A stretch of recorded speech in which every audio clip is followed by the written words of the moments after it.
Right friends, welcome back to editorial discussion. There are 5 important issues today.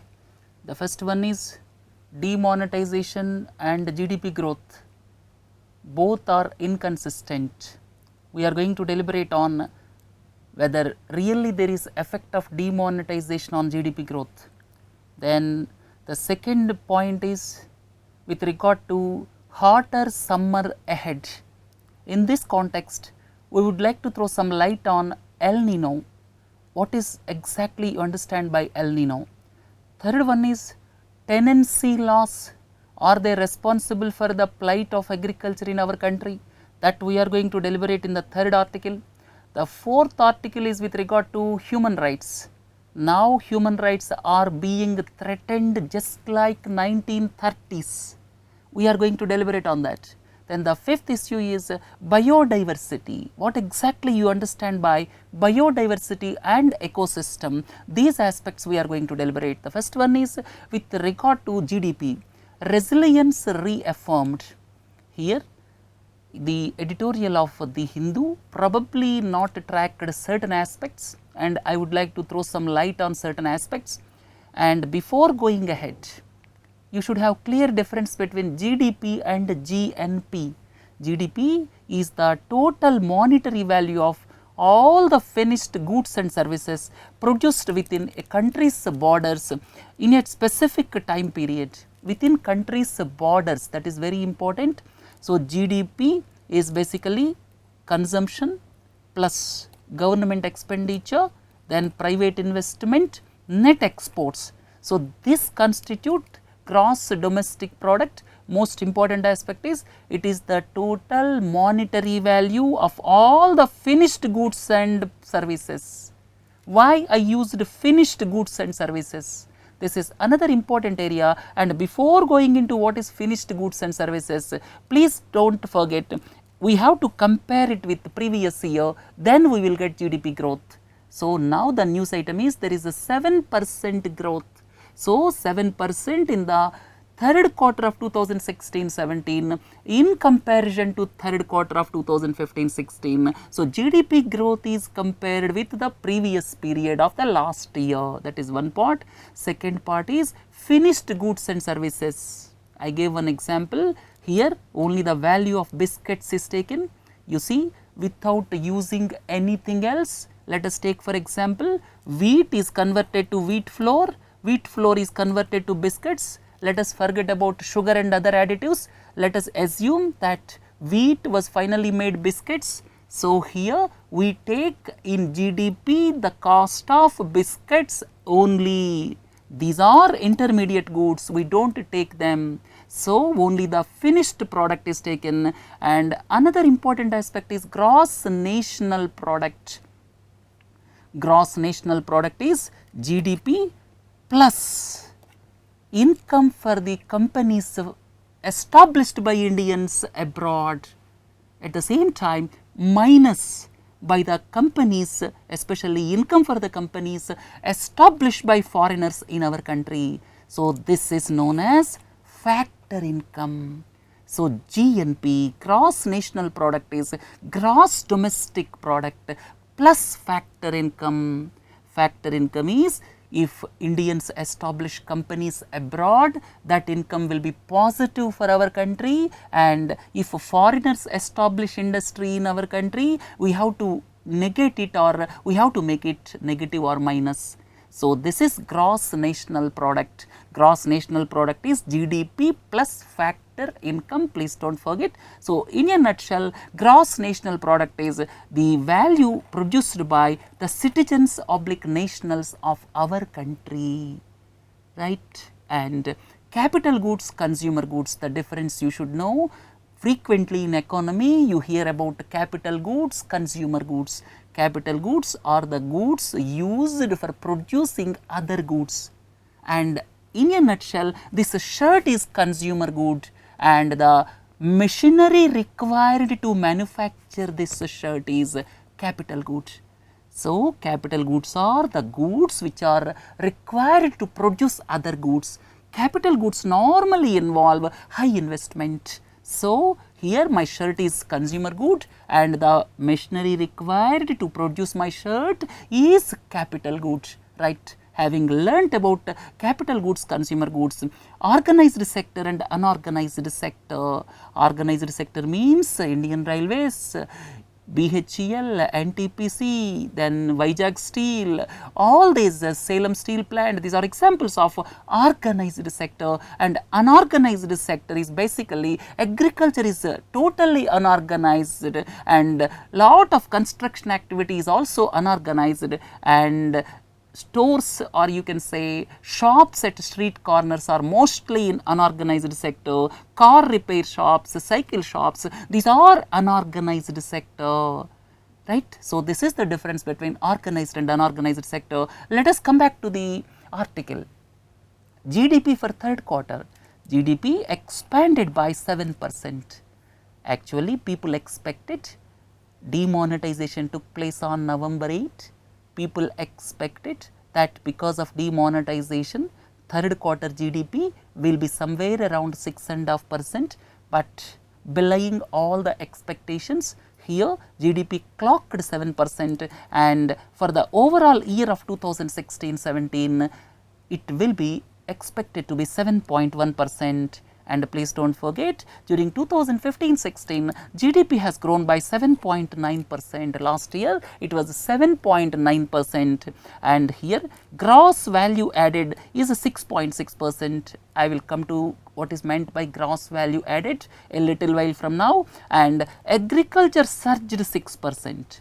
One important aspect of this GDP calculation is agriculture surged by around 6%. The basic reason probably normal monsoon after 2 years of deficient monsoons, and another reason is kharif production must be up to the expectations, right. So, here if you look at further points, GDP is announced at constant prices. Please do not forget 2011-12 is the base.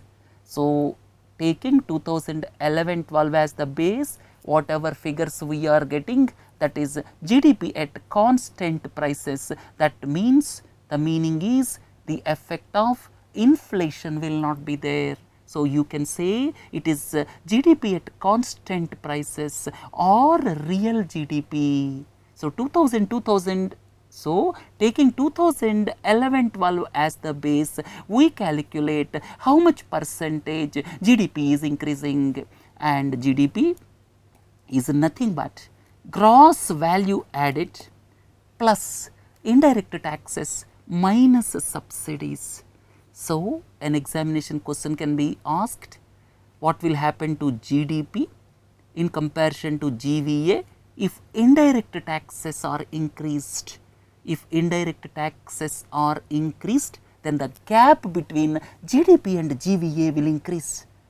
If indirect taxes are increased, all of you are familiar, government is resorting to increase in indirect taxes in petroleum products. Government got almost rupees 1 lakh crore due to the taxes on petroleum products. So, it catches.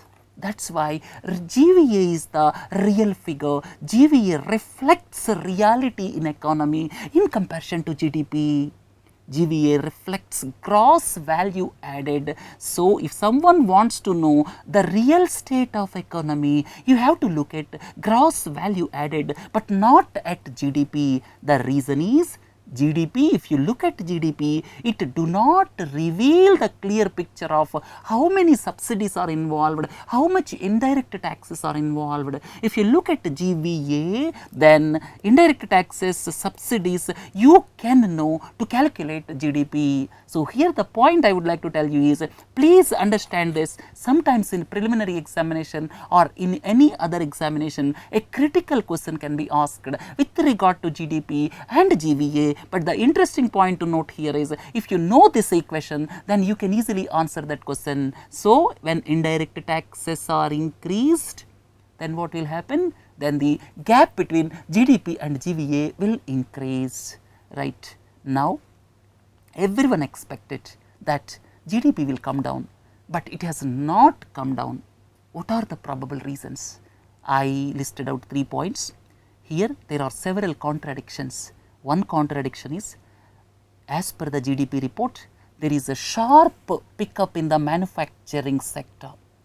There is a sharp pickup in the manufacturing sector during those 3 months quarter, but the figures are totally in contrast with regard to the sales.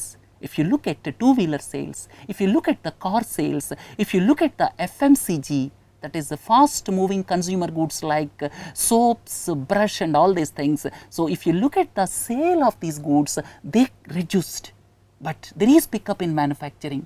So, what does it indicate? It indicates there may be a possibility of inventory build-up. So, common man is affected, no doubt, but the companies who manufactured might have built up inventory. That may be one reason. Inventory means the goods will be piled up in godowns. So, they have not come to the consumer, they are piled up in the godowns. So, that is the probable reason for this manufacturing pickup, because consumer has not purchased in those months. That means, what I mean to say is, consumer demand was sluggish in those 3 months, but here surge in manufacturing probably might be due to inventory pickup. Look at the second one. The paradox is probably due to the calculation of GDP, mainly based on indicators of organized sector. GDP calculation mostly based on the progress of organized sector, and here cash sensitive unorganized sector. I explained that is why at the beginning what is organized, what is unorganized. So, you will have clear idea. So, cash sensitive unorganized sector or SME segment is not covered. So, that may be another reason. Normally, the progress of SME as well as unorganized sector, which are basically cash incentive, are taken in the GDP calculation based on the progress of formal sector. So, here most worst affected are unorganized sector or SME sector, and probably this might not have reflected there. Third reason, probably most appropriate reason is, CSO estimates GDP by using financial results of companies. Financial results of companies, as well as it takes into account sales tax paid by the traders. Central Statistics Office, which releases these figures, calculates GDP by using financial results of companies as well as sales tax paid by the traders. You see, previously lot of cash, maybe black money, must be available with the traders, as well as companies, and they brought that money out and they paid sales tax, as well as they boosted the balance sheets artificially. So, that may be the probable reason for this 7% GDP growth in third quarter. So, the hoarded cash or the black money which came out because of demonetization, that may be the real and probable reason for these probably inflated figures of GDP. Right? You got the point, I hope. And let us move on to the second one, withering highs. This is with regard to this hotter summer ahead. There is a news report that the summer is going to be hotter, and we are already seeing the problems with regard to climate change. One is, there is an apprehension that because of temperature rise in winter months, luckily that has not happened this year. If temperature rise takes place in winter months, then wheat crop will be affected, and there are news reports that plantation crops are badly affected because of atmospheric changes. So, under these circumstances, this editorial assumed significance. Look at the points. India Meteorological Department predicts above normal temperature over much of India in summer months, and warming due to El Nino began in 2015 and exerted its influence in the first quarter of 2016, and Australian Weather Bureau predicts 50% prospect of similar phenomenon this year also. So, El Nino, which affected 2015 and 16 to some extent is going to affect the weather phenomena of 2017 also. And please look into this. NASA stated that there has been a record 3-year warming trend with 2016. That means the hottest is 2016 till date. The hottest year is 2016, and please don't forget 16 of 17 warmest years on the earth. 16 of the 17 warmest years on earth are from 2001 to 2016. So, 2001 to 2016 are the 16 warmest years, only except 1 year. That means out of 17 warmest years, 16 are from 2001 to 2016. So, it clearly indicates what lies ahead, right. So, here El Nino, before going into El Nino, you should have clear understanding about trade winds. Trade winds, you see, trade winds are basically between tropics, between Tropic of Cancer and Tropic of Capricorn. These winds blow from towards northeast in northern hemisphere, and in southern hemisphere, that means between equator and Tropic of Capricorn, they blow from southeast direction. So, in the northern hemisphere they are called northeast trade winds. In southern hemisphere they are called southeast trade winds, and these blow in specific directions, and they are responsible for tropical storms and El Nino. Because of El Nino, what is the meaning of El Nino? Meaning of El Nino is around once in 3-4 years or once in 5 years, the warming up of this part of the ocean takes place. Warming up of this part of the ocean takes place. Normally Pacific Ocean, or you can say equatorial Pacific. Normally this equatorial Pacific is warmer here in this portion. This is warmer. What will happen when the sea is warmer? Then the concentration of moisture will be high in the atmosphere. When the sea is warmer, the concentration of moisture will be high in the atmosphere, and because of this concentration of moisture around Philippines, Indonesia,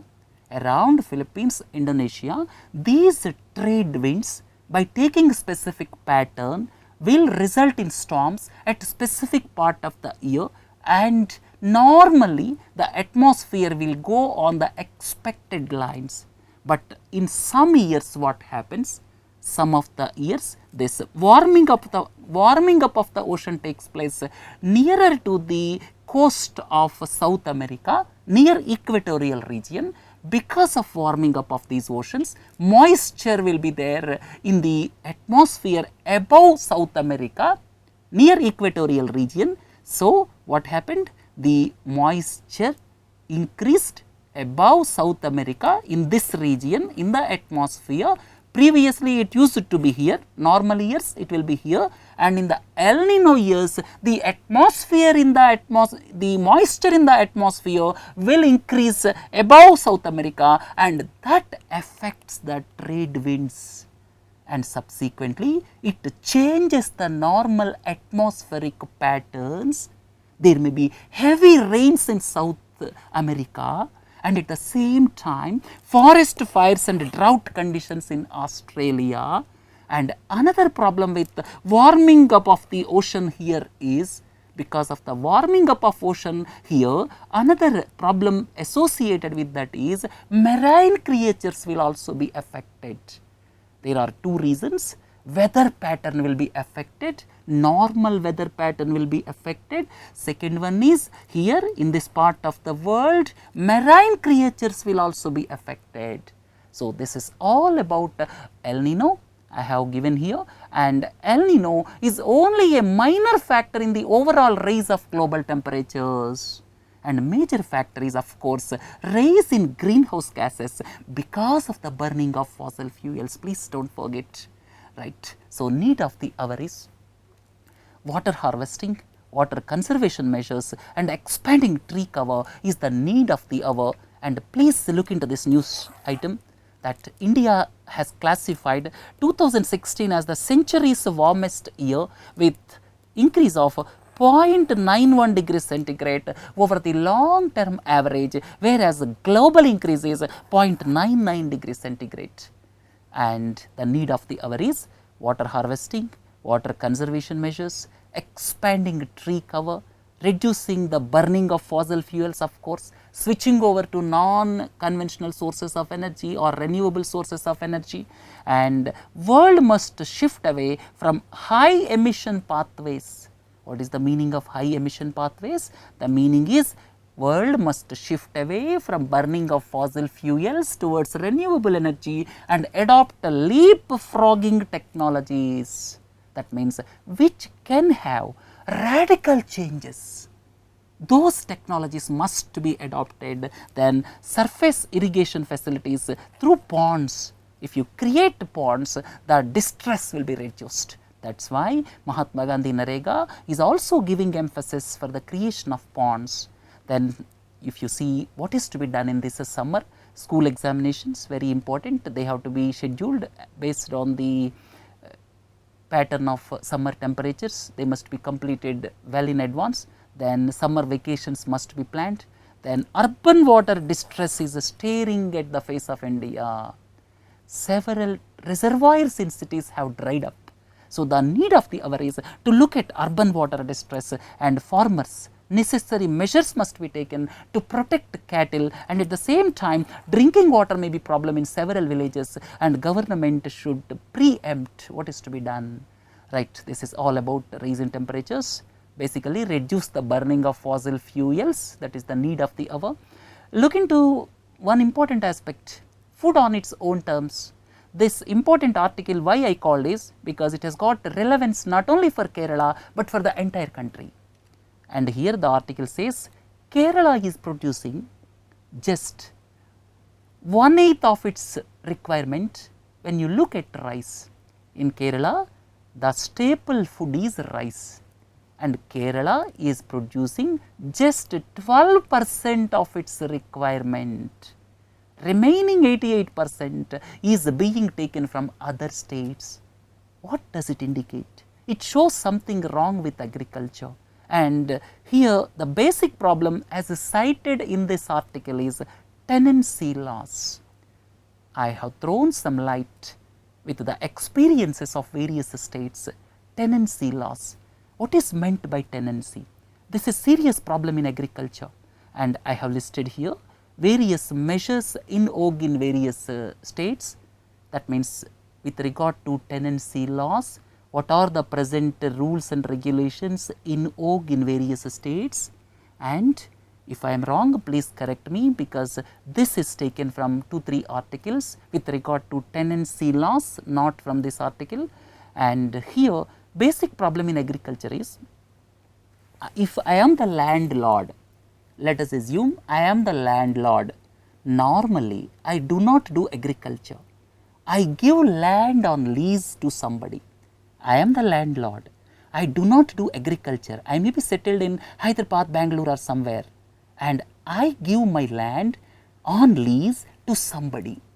And in India the tenancy laws, if I am giving land to somebody, he is a tenant, I am landlord. So the tenancy laws in our country are not proper. In some states like Kerala, in fact, tenancy is prohibited or leasing is prohibited altogether. If leasing is prohibited, then who will do agriculture? Then some states have got stringent tenancy laws, and in some states we cannot evict the tenant, and if he is not willing to come out of land, we cannot evict him forcibly.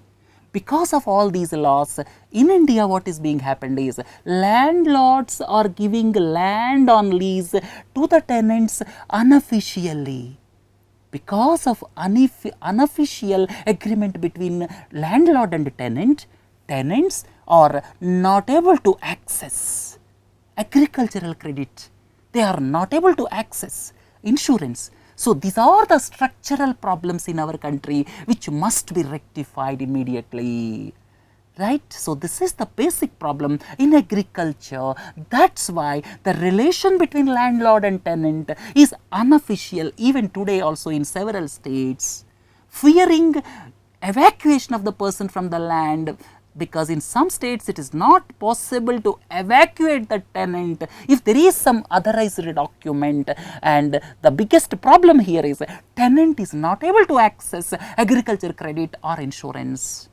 Right? Have you got the point? So, here please look into this. There are restrictive land leasing laws in several states. Please do not forget, land leasing is a state subject. Probably it is 18th. It is under state list. So, state governments have to do a lot to remove this anomaly, and the need of the hour is states should have model law so that landlord should have rights. At the same time, leaseholder also should have rights. It should be beneficial to both, and that is the basic problem in agriculture. I listed out here, please go through this, right. So, here I have listed most state governments have either legally banned or imposed restrictions on agricultural land leasing, and restrictive land leasing laws have forced tenancy to be informal, insecure and inefficient. And in fact, tenants are not investing on the land because they are not sure for how many years landlord will give them land on lease. Then another thing is access to institutional credit, insurance, these are also not there because of these problems. Right? I listed practices in various states. Kerala is the state which prohibits leasing altogether, and I gave the experience of other states. So, please go through them, and there is a need to revive leased farming through securing the rights of the landowners, at the same time lease their land to tenant farmers who can access credit and insurance from the government. And if you look at Kerala, agriculture productivity suffered badly as the state prohibits leasing altogether. This is one aspect, and the second aspect is almost 10% of the state's youth, 10% of the state's youth migrated to Gulf states, and foreign remittances is the mainstay of Kerala economy, and most of these workers are in blue collar jobs. You may have a doubt what is a blue collar job. Please look into this. Construction workers and small workers who are doing these type of jobs are blue collar workers. So, most of the Kerala workforce is in Gulf countries in blue collar jobs. So, that is having its effect on productivity in Kerala, and because of the foreign remittances, Kerala is getting lot of foreign remittances. Because of foreign remittances, overall wages, both agricultural as well as industrial wages, raised alarmingly. That is why agriculture suffered, industry suffered. So, that is the problem Kerala is facing. And moreover, migration within India is also quite high as far as Kerala is concerned, and most of them are migrating with jobs like teachers, nurses, etc. Right. So, land lease laws is very important, and revival of industry is important in Kerala. Revival of agriculture is also important. Right, friends, let us look at the fourth article.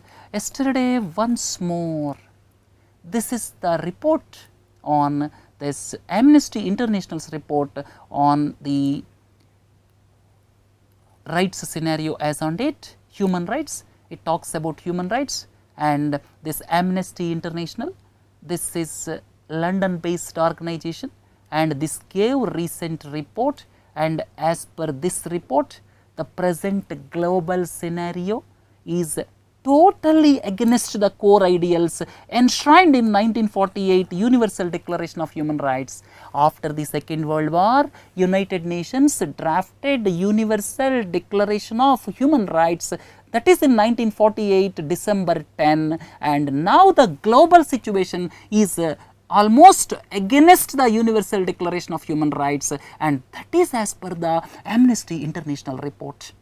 And please go through this paragraph. More than that, I will explain you 3 points. These 3, if you understand, it is clear about this report. First one is systematic separation of dissenting voices across the globe. distressing voices are being suppressed. You may have a doubt, what is meant by distressing voice, dissenting voice, sorry, it is not distressing voice, dissenting voice. What do you understand by dissenting voice? Dissenting voice, I will tell you with two examples. Now, if I say why national anthem is required to be played in a cinema hall, and if someone says why Jallikattu cannot be banned because it is cruelty to animals, if some people express this type of opinion, then immediately majority of the people are dubbing them as anti-nationals. If I say why Jallikattu is not cruel to animals, I may be dubbed as he is non-Tamil. If I say why national anthem is required in cinema halls, people may say I am anti-national. So, this is example, or you can say these are the examples of dissenting voices. Nowadays, systematic separation of dissenting voices is taking place. Second one is a rise in xenophobic and divisive means of political mobilization. Xenophobic, it is hatred against other country people. If someone from some other country is in our country, suppose someone from Ethiopia is doing some job here, and I will develop hatred against that person. So, nowadays hatred against the other country people, hatred against other religions became common feature. So, the human rights, this international organization, Amnesty International, rightly stated that there is a rise in xenophobic and divisive means of political mobilization. So, xenophobia, that is hatred against other country people, hatred against other religious people, that is on the increase, that is xenophobia. Then third one is, previously there was multilateralism, the concept was multilateralism. Now the concept is us versus them. We are Indians, you are not Indians. We are Americans, you are not Americans. So, I am great. So, that is us versus them. So, Amnesty International rightly pointed out about these three aspects which are prevalent across the globe today. Probably Brexit is one example, then Donald Trump's victory, like that lot many dissenting voices, or you can say nationalistic tendencies are going up in some countries, in Europe also. And here other points, there is a likelihood of potential domino effect. What is domino effect? These type of tendencies surfaced in some countries. Domino effect means it may extend to other countries, that is domino effect. And last year, 3 African states decided to pull out of International Criminal Court. Last year, 3 African states decided to pull out of International Criminal Court, but I disagree with this because of the reason International Criminal Court is always favoring European countries. There is some truth in it. Always it is passing strictures against Africans. Then 36 countries illegally deported refugees to states where their rights would be at the risk. Then erosion of human rights leadership is clearly evident across the world. So, as per this article, human rights is endangered nowadays, and we are going back to the days of 1930s. When human rights have got no relevance in those days, and the article clearly says we are going back to the days of 1930s when human rights didn't have much relevance, right? So, people around the world must resist the attempts to undermine hard-won human rights. So, this is the need of the hour. Last article, earthly matters. There was one conference recently at Vatican City, and it talks about biodiversity. You may have a doubt what is meant by biodiversity. Biodiversity is coexistence of. We are thinking that human beings are only required on earth. That is not the case. All creatures are required, coexistence is necessary. If one biological species is eliminated, that will affect the other species. That is the meaning of biodiversity. So, biodiversity means variety and variability of life on the earth, and there will be variability within the species itself, between the species, between the ecosystems. And you may have a doubt, what is meant by ecosystem? Ecosystem is coexistence of living things and non-living things. We are on this planet. We should not disturb, we should not spoil non-living things. Living things, non-living things must exist, and without disturbing the ecosystem, the human beings must live. So, ecosystem meaning is coexistence of living things, non-living things is ecosystem, and biodiversity is existence of various types of species on this earth is biodiversity, right. Then this is biodiversity. The species, flora and fauna, everything must coexist. Look at the facts. As per the report, 90% of the humanity's food security, 90% of the humanity's food security, 90% of the globe people are just dependent on 103 varieties of crops that is regularly cultivated. 103 varieties of crops that are regularly cultivated, 90% of the humanity is dependent on 103 varieties. If the ecosystem is disturbed, if something happens to these 103 varieties, what will happen to the mankind? Next point is, there is a detailed knowledge, human beings only know, there is a detailed knowledge of only a fifth of all the estimated plant species that exist. We know about only 20% of the plant species, and lack of full understanding of how plants, animals and the environment interact, basically that will have larger consequences for the human beings. And in 21st century, what will happen by the end of the century? Half of all the wildlife will disappear permanently.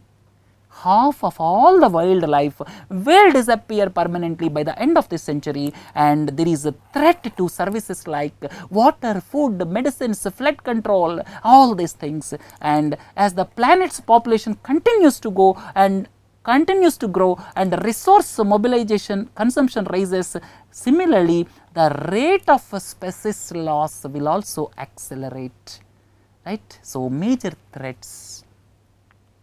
First one is clearing of land for agriculture and urbanization. We are clearing vast tracts of land for agriculture and urbanization.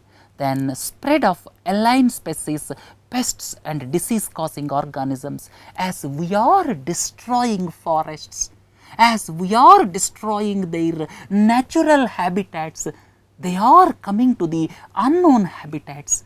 So, we are feeling that alien species from forest are coming to the human habitations. That will happen because we are destroying their habitats. Then use of pesticides, insecticides is spoiling the environment. Lot of species are being lost. Then unsustainable hunting and gathering of animals. At the same time, usage of plastics, microbeads, microplastics we are using deliberately. As facial creams we are using microbeads, and that is causing lot of environmental damage, especially marine creatures are being killed, and climate change because of burning of fossil fuels. This is most important aspect. And the final question is, who will save the planet? It is us, with foresight, can save the planet. Right friends, we discussed 5 important aspects today. Have a nice day. Please do join at 12 noon. Thank you.